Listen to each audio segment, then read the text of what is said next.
it is really sad to see how far BioWare has fallen this decade. I got really into their games during the mid-2000s with outstanding RPGs like Star Wars Knights of the Republic and Jade Empire, and since then, they've been killing it with the Mass Effect and Dragon Age series.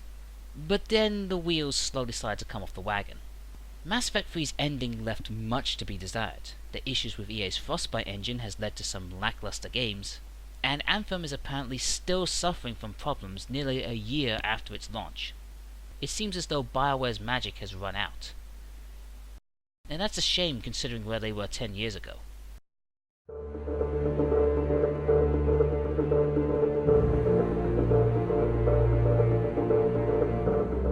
Releasing at the very dawn of the 2010s, Mass Effect 2 was the much anticipated follow-up to the critically acclaimed Juggernaut from 3 years prior. That game set the benchmark for epic space operas, with hard-hitting laser battles, a cavalcade of colourful characters, and an entire galaxy filled with secrets and surprises. Still, it wasn't all perfect. While it received praise for its interactive storytelling and cinematic presentation, there were criticisms levied towards its combat mechanics and Mako sections, which I personally saw no issue with, but to each their own. So for its sequel, BioWare delivered something that would not only address these issues, but would surpass all expectations. You know they have to be taking this seriously when in the first few moments of the game, your ship gets destroyed and the main character dies, only to be brought back to life 2 years later and is now working with one of the shitty corporations that you were fighting against in the first game. After that though, it's back to roaming the stars, exploring strange new worlds, seeking out new life and civilizations, and boldly going where no one is... Wait a minute. That's a different franchise. Same principle. Like I said, this is basically more of the same, but with a lot of the issues fixed. Combat became a lot more streamlined, with weapons now relying on ammunition, squad commands functioning better, and the option to map powers and abilities to specific buttons, adding new levels of strategy and tension to any shootout. The different worlds you visit are just as stunningly gorgeous as ever, even 10 years later. And while I am mad that they straight up removed the Mako missions in favour of a much simpler yet far more boring planet scanning minigame, they do make up for it by making a joke about probing Uranus. Really, Commander? Well played. As for your crew, not only are they much more diverse in terms of species and personality, but your interactions with them have a far greater effect on the game in general, to the point where if their loyalty to you isn't high enough when you reach the final suicide mission, some of them might even die. Hell, there's a chance that you might die along with them, placing more urgency and importance on you completing their loyalty missions. To add to the immersion even more, Mass Effect 2 is one of the few games that I know of that allows you to carry over saved data from the previous game, meaning that the decisions that you made back then actually have an effect on what's going on here, from major plot points to side characters you barely remember. This is how you do a sequel. Everything about this game feels just like the first one, but on steroids. I haven't even got into the things like the lighting, the atmosphere, the music, the fantastic DLC that adds new characters and sort of brings back the Mako missions, but it's not the same. It's a shame that BioWare has lost a lot of its luster, having become just another cog in the machine of its dark overlord. We can only hope that the rumours of a potential new Mass Effect game are true, and that it will restore the franchise back to its former glory. Until then, I will always remember when this company wasn't just trying to keep a sinking ship afloat, and had at one time delivered something that was truly out of this world.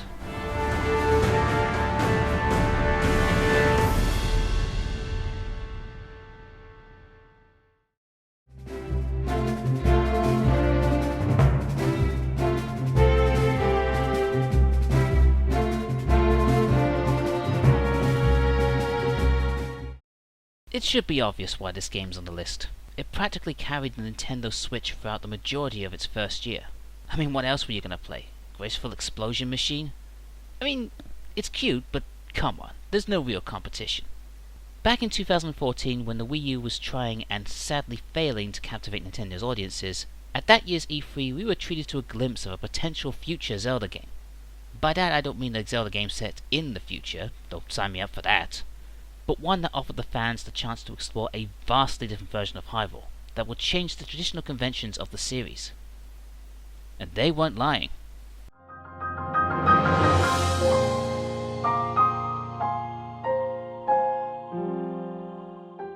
As cliched as it may be to say this, Breath of the Wild is the breath of fresh air that the franchise needed. Since the release of Ocarina of Time, the majority of Zelda games that come after it have tried to follow a similar formula with varying degrees of success. Breath of the Wild does very much its own thing and is all the better for it. From the moment you step out of the cave at the beginning and take your first look at the beautifully immense world around you, you can already tell that this is a Zelda game like no other. Then after trading around the starting island and getting to grips with the game's mechanics, you're free to explore every single part of that world to your heart's content. And it doesn't hold you back either, or force you down a set path. You can climb the fiery heights of Death Mountain, take in the aquatic majesty of Zora's Domain, ride across the bridge over Lake Hylia, or surf along the sands of Gerudo Desert. Heck, if you're feeling brave enough, you could even take on the final boss right from the very start. But doing that would mean missing out on everything this version of Hyrule has to offer. While there are no real dungeons to speak of, the land of Hyrule was packed with enough challenges and secrets to keep you going for a long time. Numerous moblin outposts for you to infiltrate, surprise bosses that literally spring up from the ground, the various towns and cities you come across that are packed full of interesting characters, shrines dotted all over the map that contain a variety of fun and clever puzzles, and hundreds upon hundreds of Koroks to find. Though I wouldn't recommend finding every last one of them, unless you really want to carry around a golden piece of poo. Just surviving in the wilds of Hyrule can be a challenge in itself, as you have to find a way to adapt to any encounter and environment you come across. Using the right weapon to take out an enemy, equipping the right set of clothes to avoid burning up or freezing, and unequipping anything metal during thunderstorms to avoid being struck by lightning. There's just so much you can do, so much to see and so much to discover that you could spend months wandering around every field, forest, mountain and snowy tundra and not even come close to finishing any of the main quests. There is no reason why this game shouldn't at least be considered being a part of anyone's Game of the Decade list.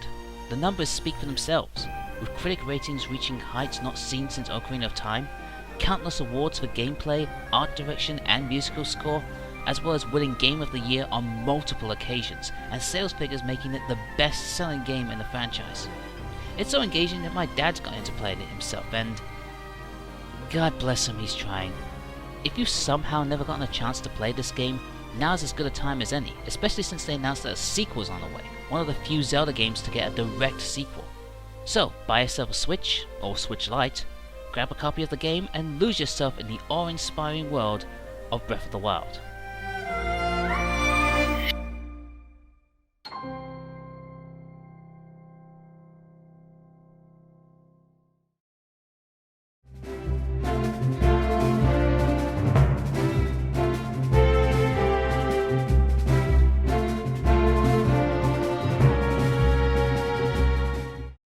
So I think we're all familiar with the ever-present controversies that led to Konami's fall from grace. And if you're not familiar with it, Google it, because I want to push all of that to one side and focus on the game that was kind of buried underneath it, and somewhat mutilated because of it.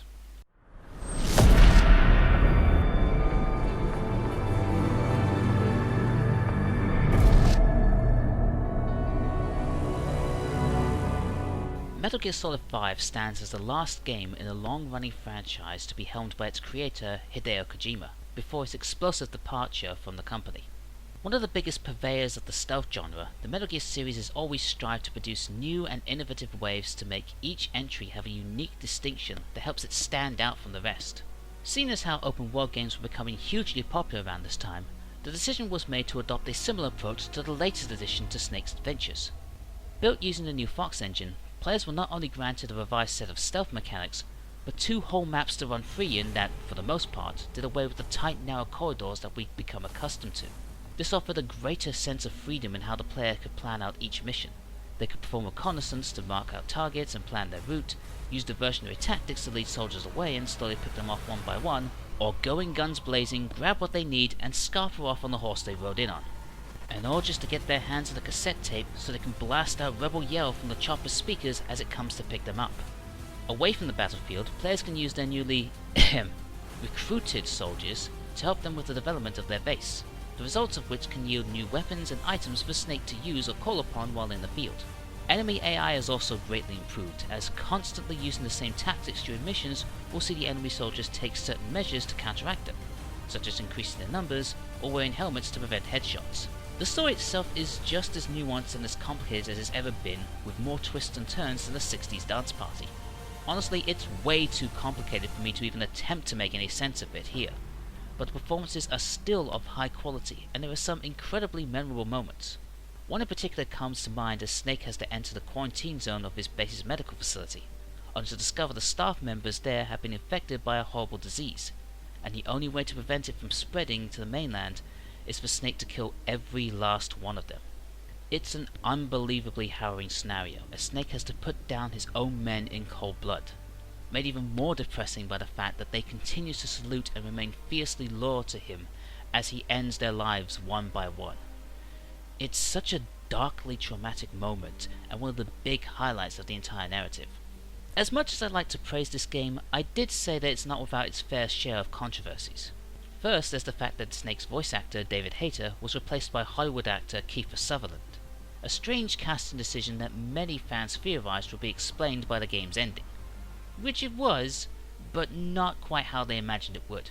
Then there was the decision to split off the prologue mission into its own separate game and charge full price for what amounted to, at most, 6 to 8 hours of gameplay. They tried brushing it off as a teaser to what the full game had in store, but it was an obvious cash-grabbing attempt that some of us fell for. There were also the bizarre choices made concerning the character of Quiet, which Kojima tried to explain away, but there was no chance that anyone was going to believe that these decisions were little more than that of a perverse mindset. But perhaps the most damning issue is the fact that this game technically isn't even finished. Don't get me wrong, it's not a broken mess. Everything functions exactly as it should, and functions exceptionally well. However, there were tons of material that were cut from the final product, including the final showdown with Eli that was supposed to serve as part of the finale. Instead, you suddenly cut to a big shocking reveal, and then the game just ends. So if there are so many problems and controversies surrounding this game, why am I putting it this high on the list? Well, I suppose it's out of respect mainly. As sad as it may be, this was the last Metal Gear game that Hideo Kojima worked on before his falling out with Konami. Even if he didn't want to work on the game, and even though his name was taken off after his departure, you can still tell that this is his work, and that he put a lot of effort into it to make it work. And it was a hell of a lot of fun as well. I'm a big fan of this series, and I've spent months playing this game, tracking down various bits of flora and fauna, finding the best way to approach a mission in order to get the best score, adding new members to my team, and in general just being in awe at some of the most spectacular moments. Nowadays the franchise has gone in a few different directions that some fans are not the least bit happy with, whilst Kojima has gone on to newer projects that, at the time of writing, I still haven't had a chance to play. So forgive me if you don't agree with my decision to put this on the list, but for me, I have to pay respects to the final game in the franchise that Hideo Kojima brought so much life to, whether he wanted to or not.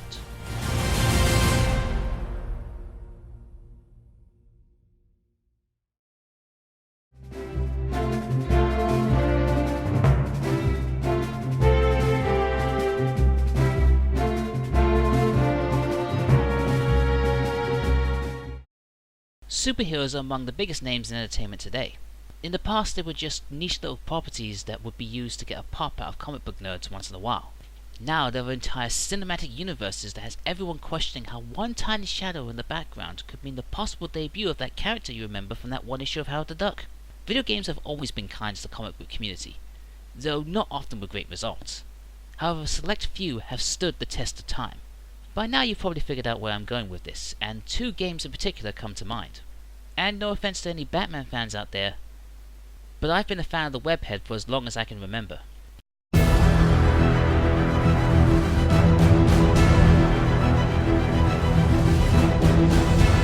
I've loved Spider-Man since I first saw his animated show from the 90s.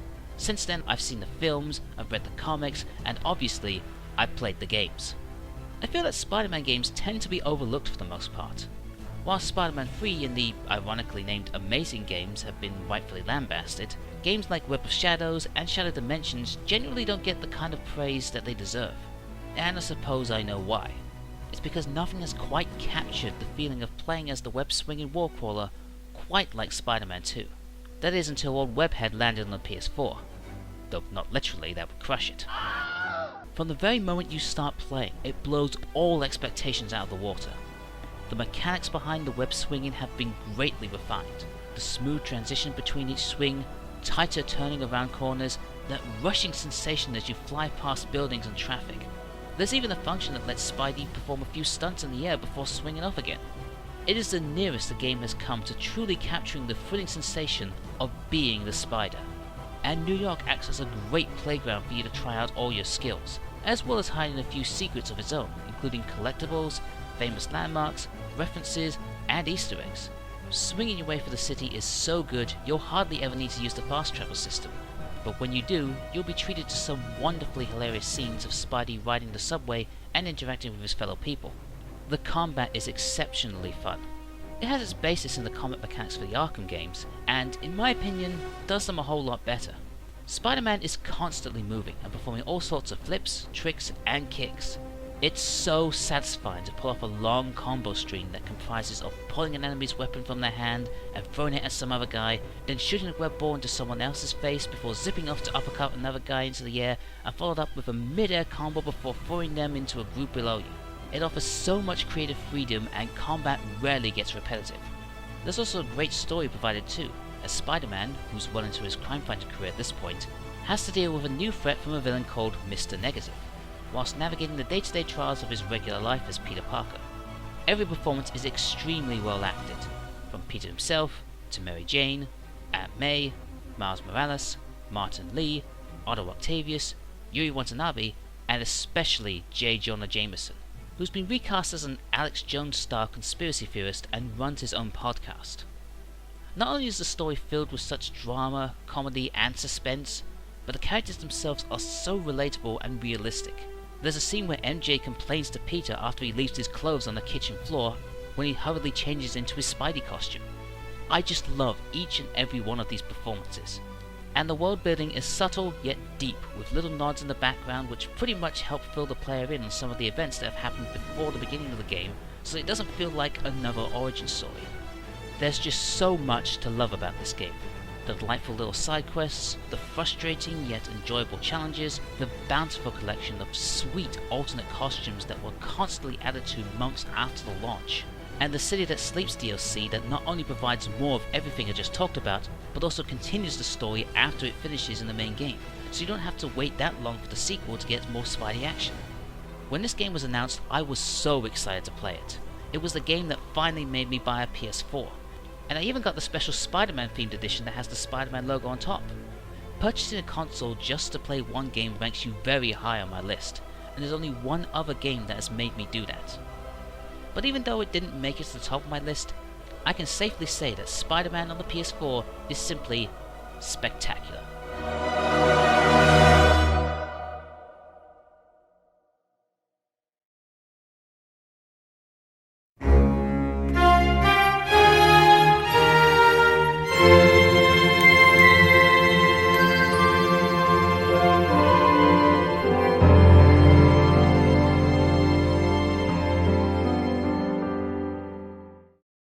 If there is one aspect of gaming that has changed so much, not just over the last 10 years, but over the entire history of the industry, it's that the storytelling has drastically gotten better. In the bygone era of single block pixels and straightforward progression, we had to settle with the most simplistic of narratives. Get to the end of the level, rescue the princess, beat the boss, save the world. Over time, the stories these games told got bigger and more detailed, and told gripping tales of expansive worlds, fascinating characters, and the harrowing trials they face. There's only one game that I can think of that perfectly captures this essence of storytelling.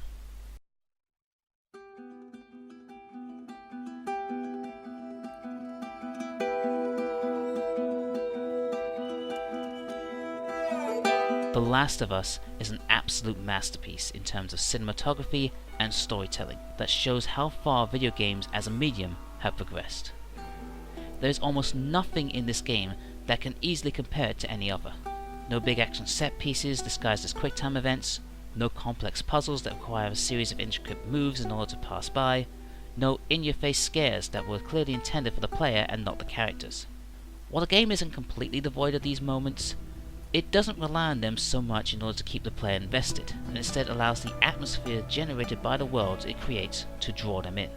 It was one of the last games released for the PlayStation 3 mere months before the release of the PlayStation 4. And even though the console would continue on for a few years afterwards, this game pushed its hardware to the absolute limit, and it shows. No matter where you look, every single part of this game is beautifully surreal. From the wide arcing shots of the ever-expanding mountains and forests, to the low sweeping angles of the dilapidated cities ravaged by the overgrowth of nature, it will constantly take your breath away. One of its more memorable moments is when the main characters spot a herd of giraffes walking through a glade that was once a high school football field and has now sprouted tall grass and trees. They even get to pet one of them, and you see the level of detail put into not just how it looks, but the movement of its head, its mouth, its entire body. It feels like an actual animal living in this world. It's just so majestic. Gameplay wise, it's a survival horror. You'll search for materials, craft items, and do your best to avoid hostile scavengers and the infected. And while there are a few moments where you'll have no choice but to take these foes on directly, most of the time you'll be looking for ways to take them out silently or sneak past them altogether. Especially given that ammo is scarce in this game, meaning you'll be looking for more creative ways to avoid direct combat. This leads to some incredibly tense moments, like when you're trying to sneak past a room full of clickers, or when you have no weapons and are trying to sneak up on a psychopath who's wielding a machete and can kill you in one hit. As I implied from the start, the biggest drawing point to this game is its story, and in particular, the relationship between its main characters. Joel is so emotionally distant throughout the game, having lost so much in his life even before the outbreak. But the way the narrative shows him slowly opening up to Ellie and accepting her as a surrogate daughter is unbelievably heartwarming. And Ellie, God, I love Ellie so much. Most games would have her come across as an annoying brat, but her cheeky, sly remarks, her exuberant youthful joy, and even her angry outbursts make her not only lovable, but very relatable. So to see her innocence become more beaten down with every encounter they come across is heartbreaking. I fell in love with this character so much that whenever I failed to protect her from death, I took it personally, as if it was my own child being killed in front of my eyes.